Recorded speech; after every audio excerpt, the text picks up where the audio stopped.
everyone, and welcome back to the Newsfloor. I am your host, Valerie Lee, and before we get into this week's episode, I feel like I just have to take a beat and pause and just address the thing that should be on everyone's mind. I mean, especially if you're in the US like me, the election. This is going live on Wednesday, and I will be honest and admit to you that right now I am filming a day before the election day.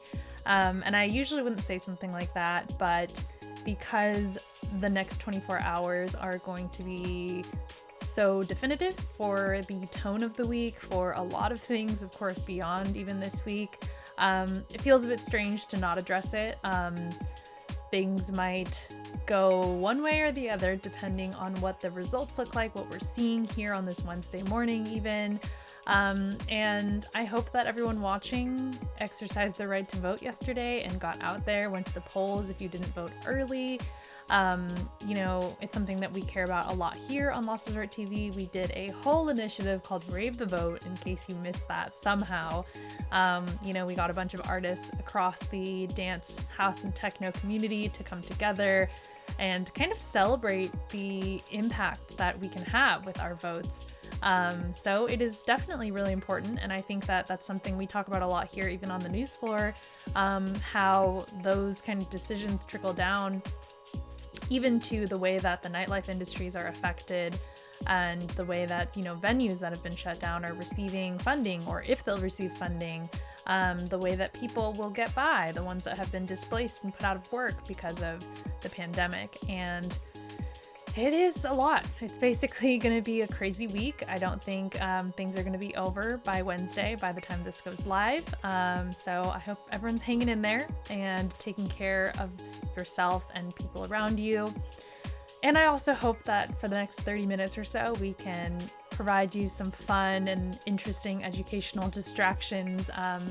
We're going to talk, as usual, about the ongoings from in and around the world of dance music and the nightlife industries, share some new tunes and new songs that are really great that you can listen to if you need something to bring that serotonin back, and of course bring interviews with some of the best artists and people from around the world of rave. So it's going to be a good episode. If you haven't tuned in before, if you're joining us from maybe the front page or something like that, give us a follow, give us a subscribe if you can. There's some awesome programming that happens on this channel. And this week, let's talk about it. What are we going to talk about? News. Of course, every single week we do an update on nightlife industries and venues from around the world, how things are being affected and how things are changing due to COVID-19 and the pandemic. There's news on the horizon from music and tech platforms like Instagram, and a bit of an unnerving update from Spotify that I'm curious to get people's thoughts on as we dive into it. And something personal that I had to bring in, I was talking about this earlier on my personal Twitter, and I figured, of course, I had to talk about it here on the news floor. Let's talk about this new list from 1001 track list. It is another kind of one of those DJ lists that nobody really asked for, but we have been presented with, and I'm going to talk about it because I think there are some big glaring errors with it. Controversy, let's get into that. New music from Solomon, DJ Harvey's brand new music from DJ Harvey's La Casolas project. Whoa, excuse me as I get that pronunciation totally wrong. And then, of course, brand new tunes from Melee, a dear friend of mine who just released a 2-track EP that is so awesome. And for the circuit, I'm excited to have Maureen Youssef from Paxochet joining me. If you don't know Paxochet, you are definitely going to get educated today by the end of this episode, and hopefully you'll give them a follow or subscribe over on their Twitch channel, which is super awesome. They have such good programming, and I'm excited to have her on to talk about it. So with that all being said, let's get into it.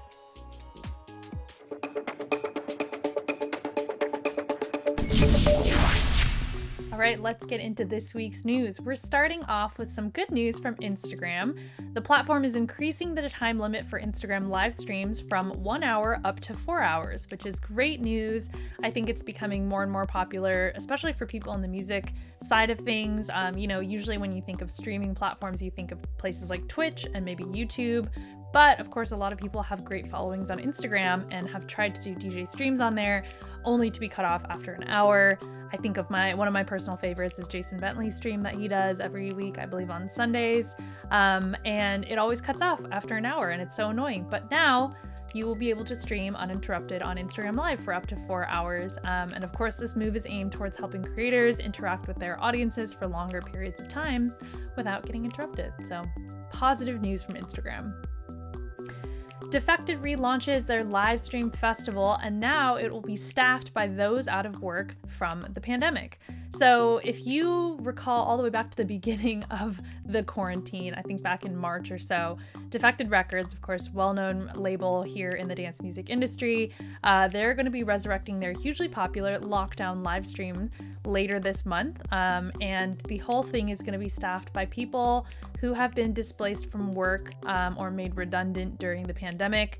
The virtual festival will be called We Dance as One. It's going to be presented in 3 different parts, and some of the lineup includes Carl Cox, Camel Fat, Sam Divine, Natasha Diggs, so some really awesome names set to perform.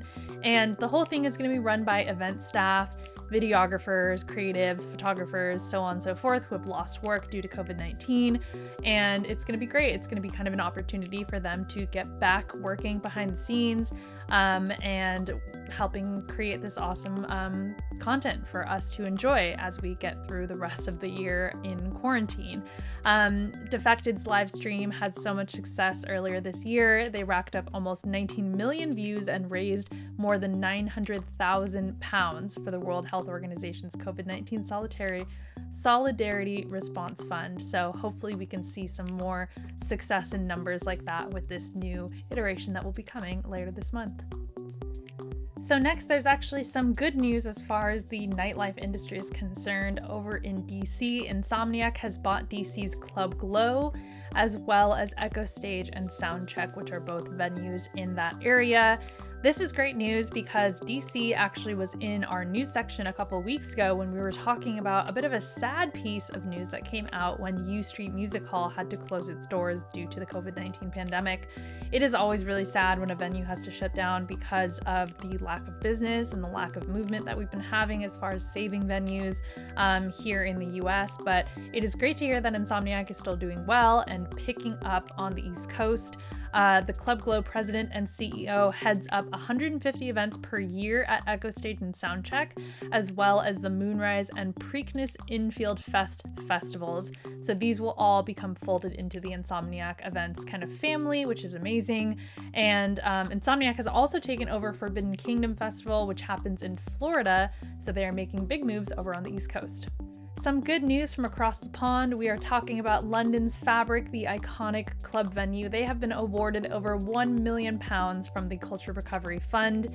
We've been talking about this quite a bit on the Newsfloor here, week to week, covering a couple of the different venues and kind of outlets and brands across the dance music space that have received funding from the UK's Culture Recovery Fund, which is meant to help save and guide creative and arts industries through the time of the pandemic and quarantine. Previously, venues like XOYO and Phonox have received funding, but missing from the list has been Fabric, which is of course a very well-known club in the London scene. And finally, they are happy to announce that they have received £1.5 million from the fund, and they've explained that the grant will be used to develop a new range of initiatives, including a live stream series, expert-led tutorials, and community outreach programs to celebrate underrepresented groups in the community. So it's great news to hear that Fabric will be sticking around. Back here in the US, there is also some interesting news related to the nightlife industry and venues in particular. An ex-WME music chief has launched a $75 million partnership and a plan to bail out concert venues, which as a headline sounds great, sounds really promising. Mark Geiger is the music chief in question. He was also a co-founder of Lollapalooza, so definitely somebody who has been deeply involved in the music scene here in the US for quite a while. He's announced a plan that he calls Save Live, which plans to invest in small clubs and build an indie touring network.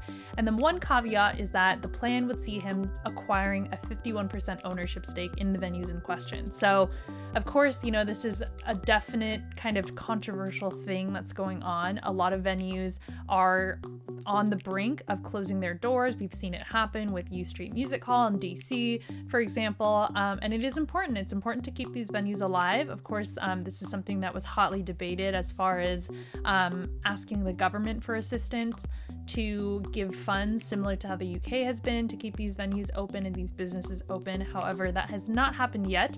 So it seems like Mark Geiger is trying to take this into his own hands. He plans to invest in dozens of clubs around the country and help them expand into regional forces once concerts return to full strength. So this is a bit of a long-term plan, and of course will be long-term since he will have 51% equity of all the businesses that come into his plan. He founded Save Live with a fellow former WME associate named John Fogelman, and they have secured $75 million in available capital from their initial investment round.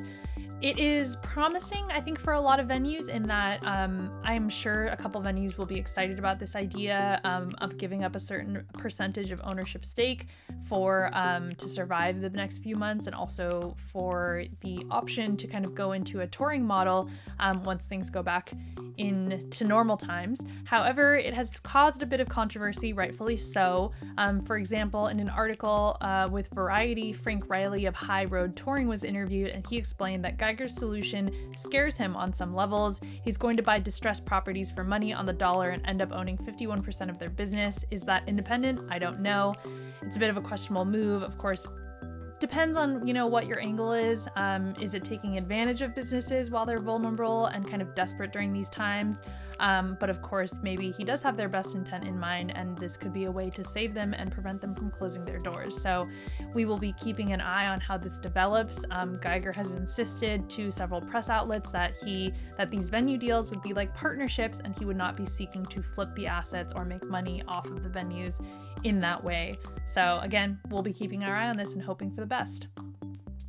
In music tech news, Spotify has offered artists and labels the option to promote their music in your recommendations. So again, this is another one of those headlines that sounds really promising. At first read, you're like, of course, like Spotify is team artists, right? Why would they not want to promote their music and give them the option to be promoted into people's recommended feeds or algorithms? But of course, there is a deeper dive that we need to get into right now. Spotify has announced a new feature for artists and labels seeking to increase exposure. This came via a press release earlier this week.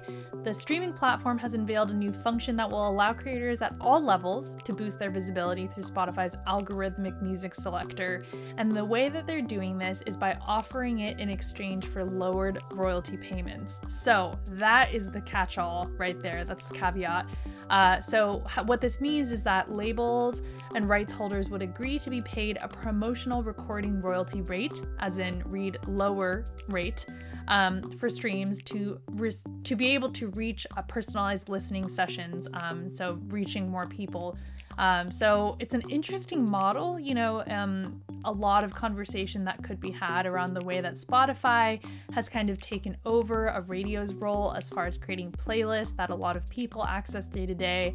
There's of course always been talk about how controversial it is that a playlist kind of plays such a heavy weight as far as it can break an artist, it can break a song.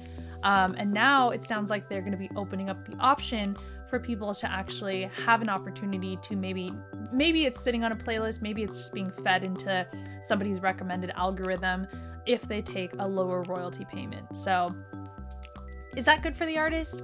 Again, unsure. It's one of those things where, is this taking advantage of artists while they're desperate and in need of more income, or is this something that is really positive and could help artists break out and have their moment when they previously could not? Remains to be seen. We'll be keeping our eye on this story as well. Last but not least, I am bringing this conversation to the news floor. It is something that I mentioned in the beginning of the show that I was talking about on my own personal Twitter page, and I feel like it is something obviously so relevant to the dance music universe. We all remember the DJ Mag Top 100 DJs list and how frustrating it began to get when we saw the same names always popping up, and we saw names that weren't really well-known names popping up on the list, and people talking about what it really meant to be on that list. I feel like as a whole industry, we've kind of decided that we didn't really need that list as much anymore, which is a great kind of stepping place to be at now. And interestingly enough, a new platform has stepped up to offer a brand new list. It's not DJ focused, it is producer focused this time, and it's from 1001 Tracklist, which, if you're not familiar, it's a DJ tracklist database where people can kind of upload their sets and record which tracks were played by which artists, and it all goes into this giant pool where you can kind of keep track of, which songs are really popular that are being played by DJs around the world right now. They call themselves the leading DJ tracklist database. And they have shared their new list, which is called the Top 101 Producers 2020. And this is the first time they've done this list. And it features artists whose tracks were most supported by DJs on 1001tracklist.com. So as it stands, they've explained that the rankings were calculated by summing up each artist's unique DJ support between October 1st of 2019 and September 30th of 2020.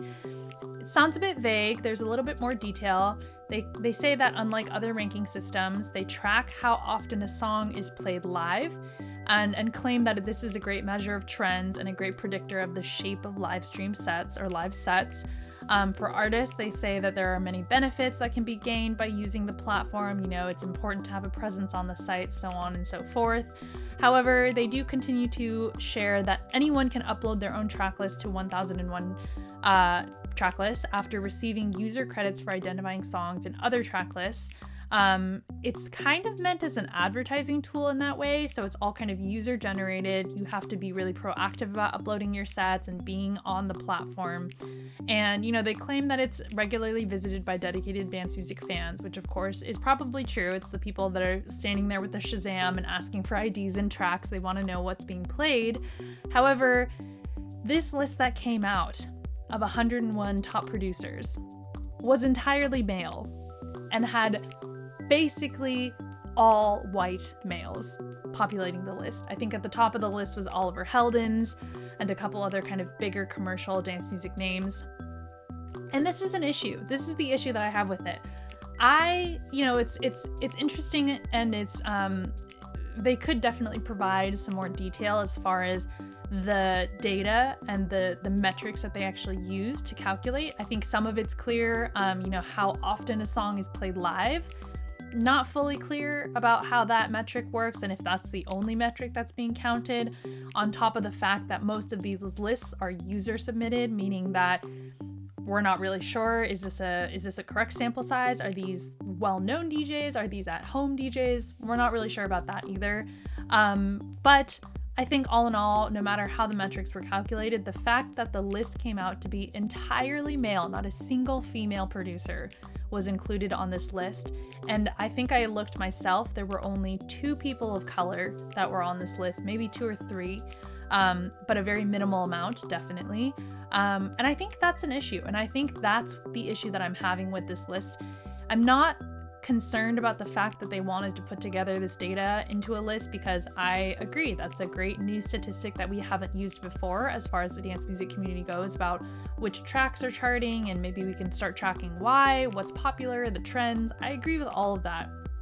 My issue is the fact that their team, 1001 Tracklist, decided that they put this list together, they looked at all of the people on the list, and they decided this is a list worth celebrating rather than a list that should be presented as an issue. We've talked about this issue in dance music for so long, for so many years now. The underrepresentation of both women and people of color, especially Black creators, from which many genres like house and techno were actually created from. The lack of representation that they are given on not only these lists, but on festival lineup stages, on club bookings, the way that we cover them in media.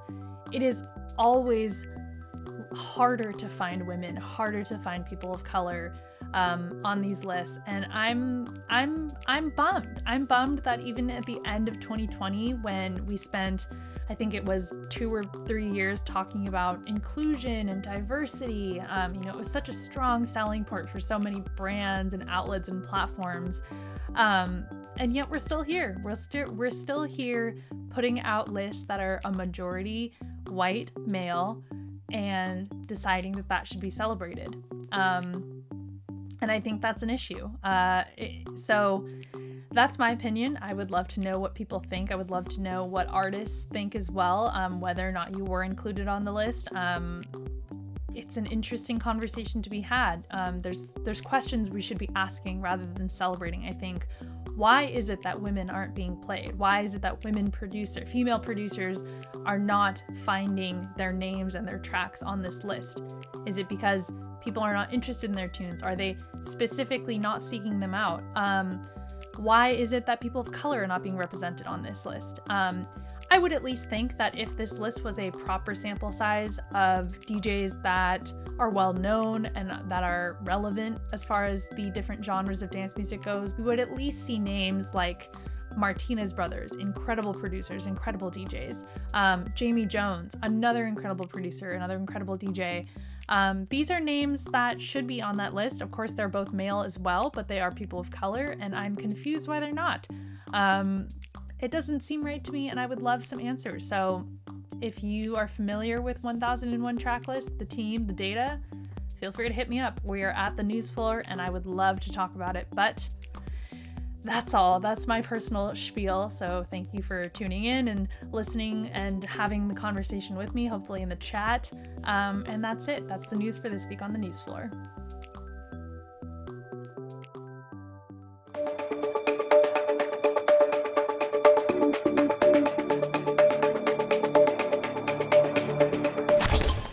All right, it is time to talk about tracks here on the Hub. Let's go ahead and get started with both Pete Tong's Essential New Tune and the Beatport #1. This happens occasionally where it's the same tune, and it's happening this week.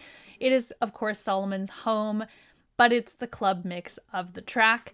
And it is a great tune. It was at the top of the melodic house and techno Beatport list for several weeks before reaching the overall top #1 spot. It's the first single off of Solomon's second album that will be released in early 2021, so we're getting close to that. And Home actually was the starting point for the idea of an album in the first place, as he explains. And I love the story that he kind of gave about the track. He talked about how in every place music can find a home, but in order to really experience the music, you have to go into rooms that were especially designed for it. In those sacred rooms, music can actually get to the people. And I think about, the clubs that we used to go to pre-quarantine, pre-COVID-19. There are some tracks that just really come alive when you actually get to hear them on a dance floor or at a certain festival with a certain backdrop, with certain people around you. So I definitely totally understand where he's coming from. So let's take a listen to Solomon's Home.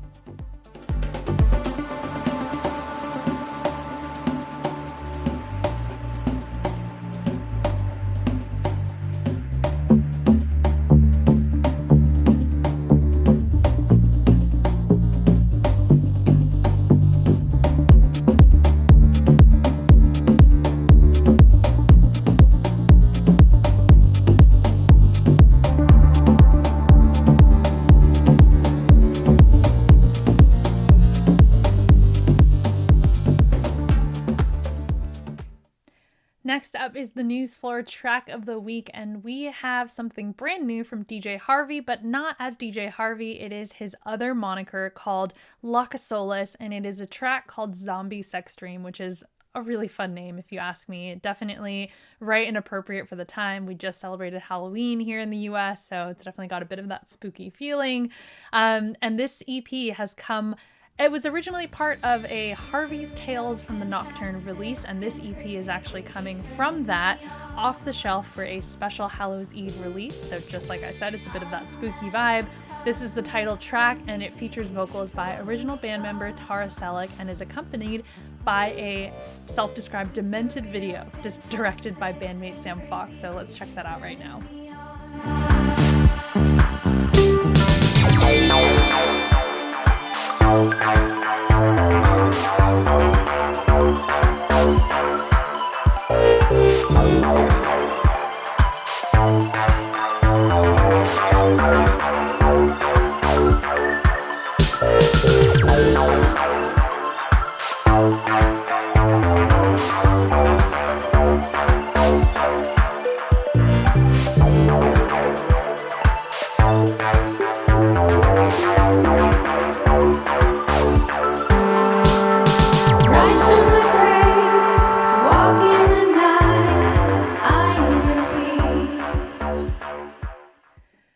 course, I'm really excited to welcome and introduce our Newsfloor pick of the week this week, which is Melee's The Panther. Melee is an incredible producer and DJ who is based out in Liverpool in the UK, a good friend of mine and someone who I just know lights up the dance floor every time he's DJing. And we're going to talk a little bit about this new release, and we're going to get a preview of it. If you haven't listened to it, it came out last Friday and it is so good. So stick around for all of that. Let's get into the chat right now. Hi, Chrissy. Hello there. I miss you. I miss you so much. When did I last see you? It was honestly, I was looking at my camera roll recently. I think it was almost about a year ago. Was You it? randomly came to LA and we got pizza and it was great. Wow, was that a year ago? I think so. And of Oh my course, God. I'm sad because you were supposed to play Coachella this year and I was supposed to see you there. Twice. I was supposed to play Coachella. No, actually 4 times I was supposed to play Coachella this year, and it didn't happen. I Oh, still like got my outfits and stuff, oh my but God. like never got worn. And It's okay. Coachella will come back one day and we will yeah, be waiting for you to return. But yeah. let's not dwell on the sad stuff. Let's talk about the fun stuff. Congrats on your new release. It's so good. I'm so excited for you. I feel like I could tell from your social posts that this means so much to you. Like the record means so much to you based on the way you're talking about it. So I just want to hear from you. Tell me about the making of it and how it came together. Well, it was kind of maybe a year or so ago. I had this instrumental, and it was just called The Panther. This is way before the vocal, and it was just called The Panther, this instrumental. And I was sending it to my manager, and I was like, "There's something about this record. I think it's really cool." And at that time, I kind of not wanted to change my sound, but just experiment with like more chords and more song-based type music. Which I hadn't really done before. So yeah, I was kind of just had this instrumental and I was working on it for a long time. And then I sent it to Lazarus Man and he was like, "Yeah, I'm going to try something on it." And I was like, "Cool." And then it went, I think about 3 months went by. Okay. And I was like, I think I said to my girlfriend at the time, I was like, "I'm giving up on this track." No. I'm giving up on it. He's not really vibing on it. I don't know. And that day he sent me back the lyrics. Oh my And I gosh. remember listening to it like on my AirPods and just being like, "Oh my God, like that's it. Like he's nailed it." You know It's what I so mean? good. And I kind of um rewrote the original instrumental. Like I rewrote it and put all them chords in and stuff like that, like around the new vocal. So it was kind of just, and then I was sitting on it for a while and we were gonna release it in April around Coachella time, but then that didn't happen. And then we were like, "Okay, let's delay it until October." So here we go. Yeah. So it's all been like an organic multi-step process to get this record out to the world, huh?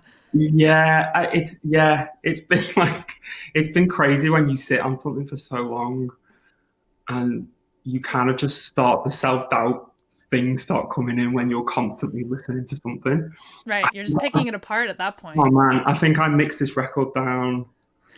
Uh, I reckon about 20, 25 times, something like that. I got external mixes to do it. They weren't right, and then I finally got one at the end. And then on the day that it was getting sent in to master it, and I woke up at 7 o'clock in the morning, and I was like, "I need to change this. I need to change this shaker loop." And I ran down to studio in the morning, and I was like sitting in there at 7 o'clock in the morning. It's like it's such a weird process, like putting music Oh out, man. especially for me because I've always been quite I don't know if self-conscious is the right word, but I've always I don't really like putting music out. I just don't. Like I don't like putting things out there that people can kind of judge. Is it that thing where, because I feel like I've heard producers talk about this a lot, is it the thing where you put it out, but you always feel like it could be better? Like you Yeah. never want it to be final, right? Like you're like, oh, Oh, you hear it again, you're like, nope, I could have fixed that. I could have fixed always. that. I was listening to Panther today on Spotify and I was like,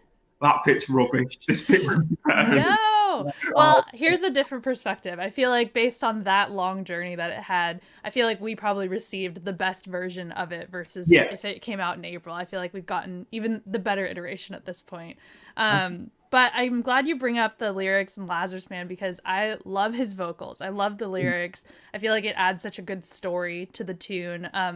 tell me a little bit about, what was do you know, like, did you talk to him about his process behind coming up with the lyrics and the story behind it? Not really, no. It was kind of just like putting my trust in him 100%. It was when I kind of work with vocalists and stuff like that, if it's someone that I really respect their work and I really like their work, I will kind of just like, right, you go and do what you want to do on it. Yeah. And then, this was a kind of rare case when it comes back and it's like a million times more than you ever thought it was going to be. Do you know what I mean?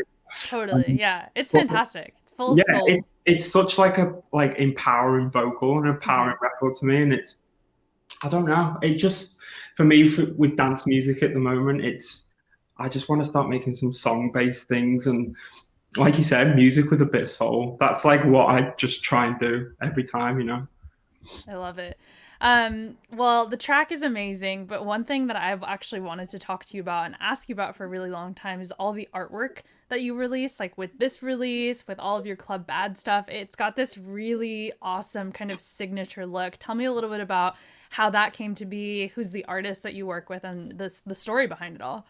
Well, a guy called Joel Burden does it, so I've kind of known of Joel's work for quite a while. But when we were kind of starting Club Bad, I was like, I really wanted to have a strong identity. And it was just so hard trying to come up with something that was just perfect. And again, I just let Joel have 100% creative sort of freedom with it, because I was like, right, I'm not an artist. I know like what I want in my head, but do you know what I mean? It's like, you're like, I have the right attitude, but you're the one who can make it come to life. Yeah. So I kind of, it was the thing of giving someone 100% creative freedom to do that. And then as soon as it comes back and it's amazing, you're like, yeah. And I've been really lucky. Like, I know I make it sound really easy, but I think I've been really lucky that I kind of get to work with these amazing people, and they make me look better. They make you look cool. It's a team effort. It's always a team effort, right? A good artist has a army behind them.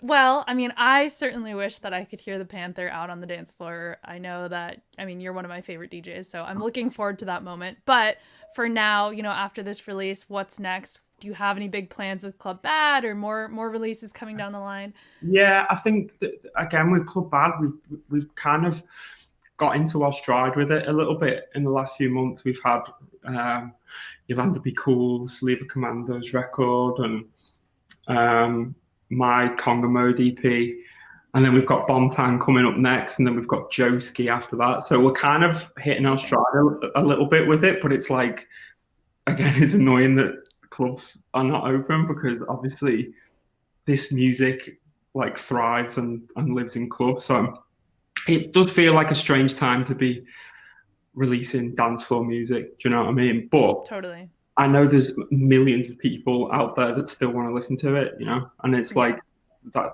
If I can kind of give people some enjoyment when there's kind of nothing going on, then great. Do you know what I mean? I'm going to keep doing it.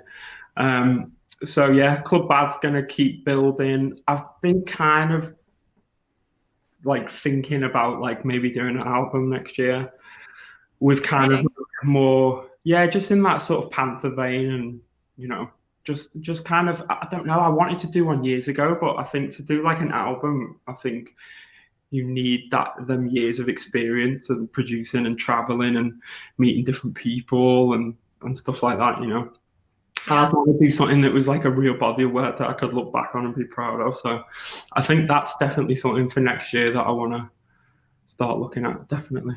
Yeah, well, I think no better time than now to kind of hunker down in the studio and just work on something meaningful and something that hopefully we can all listen to on a dance floor one day soon.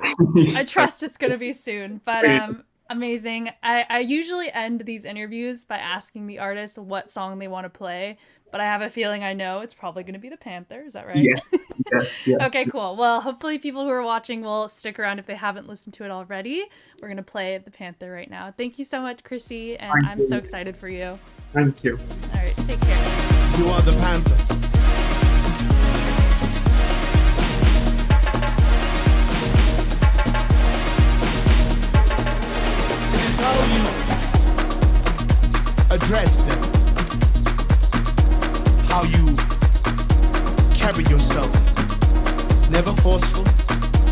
Never raise your voice. Never touch someone if they don't want to be touched. You are silky. You are smooth. You are the panther.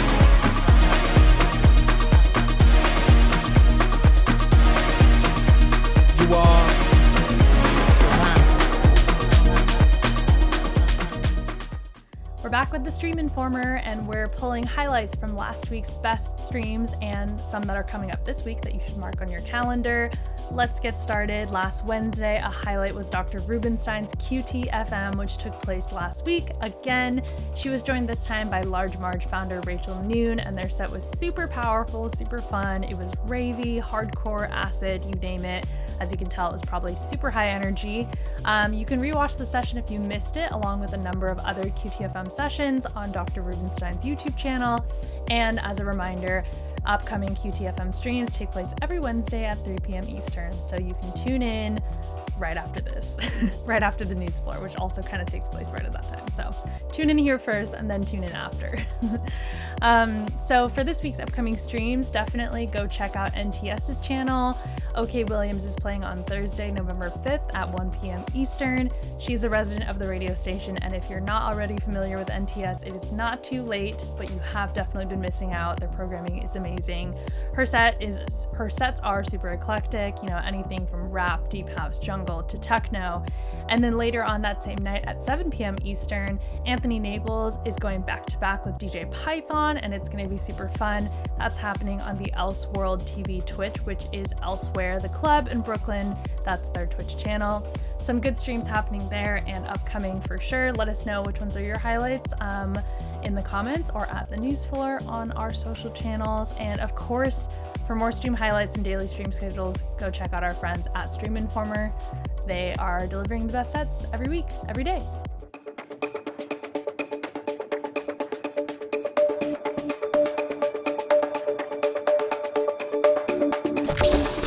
It's circuit time, and that means we are talking to people from in and around the world of rave. Of course, I am so excited to have a good friend of mine, Maureen Youssef, here. She oversees all media and communications for Paxochet. And if you don't know what Paxochet is, they are the organizers, the promoters behind Movement Detroit, which of course is an iconic festival for especially the techno side of things, but house and techno as well. I'm so sad that it got canceled, just like many other festivals did this year in 2020. But Paxochet has done an incredible job of kind of pivoting and making things work in this crazy kind of streaming, digitized world that we're in now. They have some incredible programming that they've been doing since early quarantine, and I'm excited to have her on to talk a little bit about how all of that is coming together. So without further ado, let's talk. Hi, Maureen. Thanks for joining us on the Newsfloor. How are you? Hi, Valerie. I'm good. How are you? It's so great to have you, because I don't know if any viewers will be watching and know that I was on Paxochet a few weeks ago, and now it's nice to reverse the tables on you and have you over here instead. So we'll keep it in the Twitch family, right? Yes. Thanks for having me on. This is great. Of course. Yeah. I mean, I wanted to bring you guys on, or you on specifically, because I want to start with the education factor, because I feel like, you know, a lot of people in dance music, and especially in the music industry, know about Paxochet, but I feel like a lot of dance music fans who might know about Movement Detroit don't necessarily know that you guys are the people who organize it, the promoters who put that on, and have so much history with not only the city of Detroit, but with house and techno music, which is so important. Yeah, so I just want to, you know, let's start with, how are you? You know, you're based in Detroit. It's such a hub for music and so many artists that have been important for dance music as a whole, but of course for movement specifically. So how is the city of Detroit doing? How are you guys? We're good. You know, just hustling, basically trying to As always, survive. Right? Yeah, exactly. And just trying to survive and, you know, doing what we can to get through and work our way through this interesting times. Yeah. And that's what I love too. I mean, I think that anyone who, maybe if you're not even familiar with movement, but familiar with Detroit and the spirit of Detroit, you know that people there do hustle and they make it work however they need to, however they can. You know, sadly this year we of course had to miss an edition of Movement Detroit, which was so sad due to quarantine and COVID and everything, like many festivals. But I've been really impressed with the way that you guys have, as Paxochet, have been able to pivot so quickly into the digital sphere. And, one with this partnership with Twitch, which has been so cool, so much good programming that you guys are doing consistently. And of course, the Paxochats, as we talked about, these great conversations with music industry folk.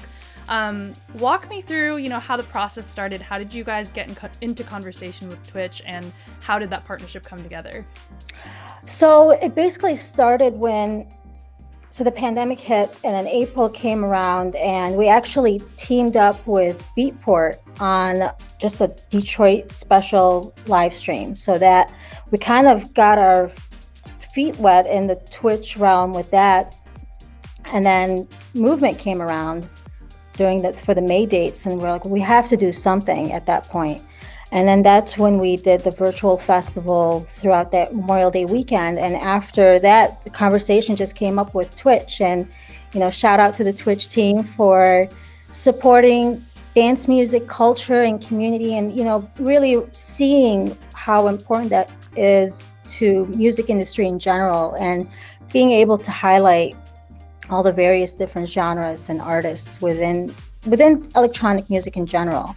But going back to that, it just started from Memorial Day weekend, really, and they really like what we put out. They love the content, and that they were like, okay, so we can make this a thing now. So here we are with the weekly shows and virtual festivals, and talking about adding more content. Yeah, it's great. Yeah, so it's obvious that, I consider Movement, such a tastemaker as far as putting on not only new artists, but, traditional and revered artists from across the years. How are you guys approaching the programming as far as the Twitch streams, the weekly streams? In terms of the weekly streams, the idea is to kind of take pieces of what makes the festival and what we do here in the city as well, year round. What makes them special, and that's really highlighting local talent and the Detroit techno scene, and being able to put that out to the rest of the world in such a large, kind of like a global scale, has been so special for us, because we, with the festival, you're waiting for people to come here, and in this instance, it's kind of like we're showcasing what makes Detroit so special, and what makes Movement so special. And in a way, real life events can't be replaced, but at least we can put something out there that is connected to our industry. Well, I guess not our industry, but what makes Movement and Detroit kind of like the epicenter of techno. Yeah, that brings up a great point. I feel like that's been a conversation that comes up pretty often, actually, with this kind of forced increase in live streams and everyone being forced to kind of enjoy music through this way. A lot of people are actually discovering new talents that maybe, you wouldn't show up early enough at the festival to catch their set or whatever it might be. But you're just at home on your couch, so you're like, I'll tune in, and you're like, wow, this person's actually super good. And that's such a cool kind of silver lining, I guess I should say, to this crazy situation we're in. Yeah, totally. And, we get to, we've been seeing in the chat rooms too, it's like some people will be like, when are you going to restream this set? This was really awesome. Or I just came in halfway through. I really want to see this act again. So now we're actually even getting into the restreaming kind of mentality and being able to program a lot of these shows back on again. But it's so awesome because you kind of get to highlight the staples here, like, the Carl Craigs, the Delano Smith, you have DJ Nate. Exactly. But then it's also these young up-and-comers that were technically, if they were the openers or whatever it may be, we get to highlight them too. And then they can kind of build on their audience in that way.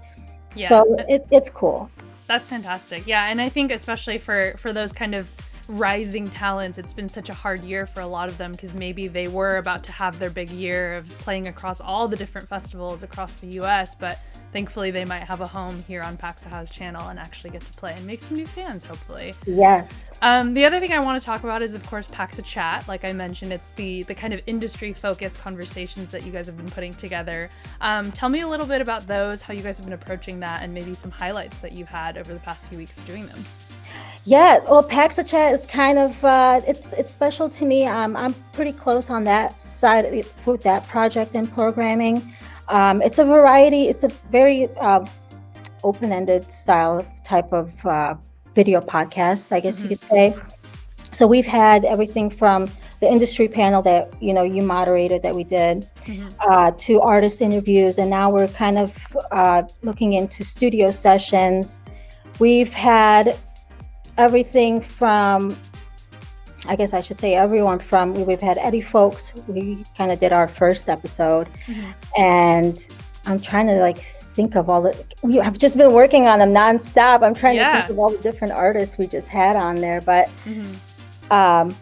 it's like a mix of artists and industry people, which I really like. It seems like a good place for a fan who is getting familiar with, especially with something like Movement and Paxochet. There's so much history with you guys, and I feel like fans that are fans of you guys should also appreciate something like that, about learning about the inner workings of the music industry as well.